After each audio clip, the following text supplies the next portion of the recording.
Do you expect this is where financial services is going?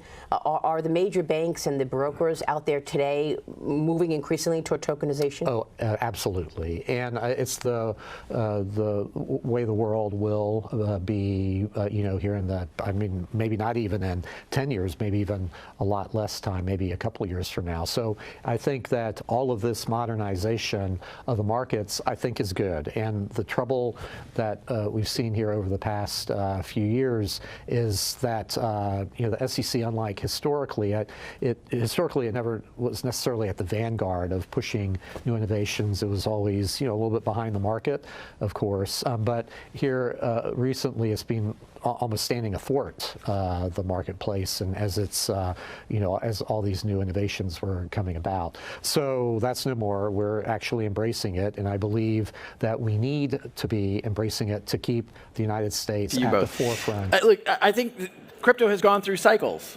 and when you have risk on, people are excited. They are, now you have kind of a risk off moment. There's uncertainty. I personally will echo some of the things Richard said. There are so many macro factors that are continuing to provide tailwinds for this industry that I think as we go into 2026, I don't remember being this optimistic in the last handful of years, where you do have, as Richard said, regulatory clarity in the largest economy in the world. And I think people underprice this. 22% of global GDP is the United States. And this is a market that has been really openly hostile to crypto for 4 or 5 years, or maybe longer. And now you have that has changed significantly pretty quickly, but the institutions are still catching up with that to some degree. You saw Franklin Templeton on stage here, you saw BlackRock on stage. Just this week, I think Vanguard has now opened up, Vanguard historically has said, we won't touch crypto.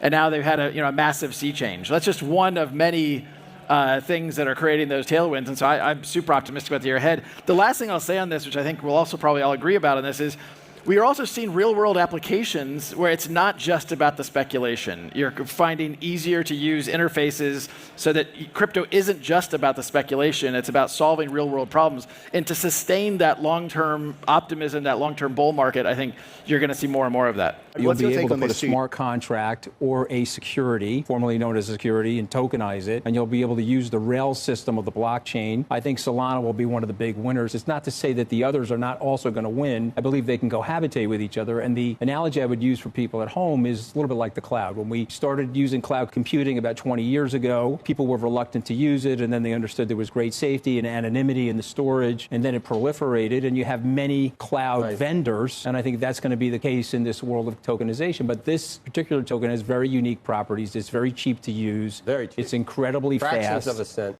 Called crypto an index for money laundering. BlackRock and thieves. And thieves. Yes. Money laundering and thieves. Right. You now have the biggest Bitcoin ETF. So what happened here? I have very strong views, but that doesn't mean I'm not wrong.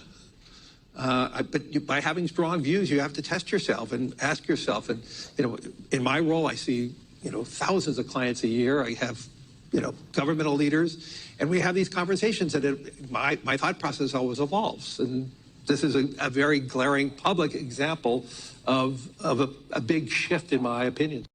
Bank of America will begin endorsing crypto ETFs for select clients. The firm's chief investment office will start recommending a digital asset allocation of 1 to 4% to interested Merrill, Private Bank, and Merrill Edge clients.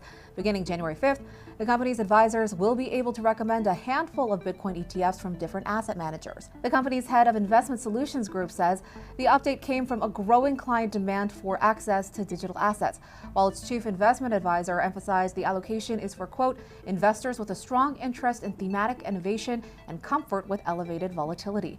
If I could, you talked about Elon Musk. You had him in dinner here in the White House. Is he now back in your circle of friends? Well, I really don't know. I mean, I like Elon a lot. He was he really helped during the election with his endorsement. He felt strongly. Like, we had one problem. I didn't want to have everybody have to have an electric car, and he makes electric cars. And I think we get along well. Unfortunately.